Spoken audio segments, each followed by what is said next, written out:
নমস্কার বন্ধুরা, চলুন জেনে নেওয়া যাক ফলহারিণী কালী পূজার সময়সূচি এবং পূজা পদ্ধতি।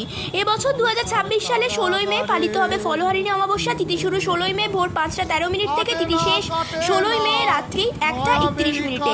ফলহারিণী অমাবস্যা পূজা বিধি: সন্ধ্যাবেলা স্নান করে লাল রঙের বস্ত্র পরিধান করে মাতারা অথবা মা কালীর বিগ্রহ বা আলেখ্য স্থাপন করুন নিজের ঘরের সিংহাসনে।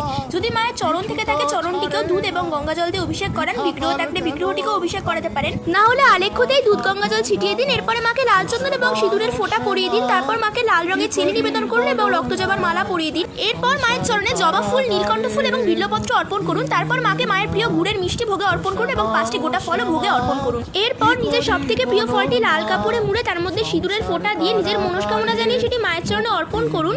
এবং 1 বছর তারপরে কিন্তু আপনারা সেই ফলটি গ্রহণ করতে পারবেন না। পরের বছর ফলহারিণী কালী পুজোয় মাকে সেই ফলটি নৈবেদ্য স্বরূপ দিয়ে তারপর থেকে আপনারা ফলটা খেতে পারবেন। তো গাইস, আমি ভিডিওটা শেষ করছি, আবার দেখা হয় পরের ভিডিওতে।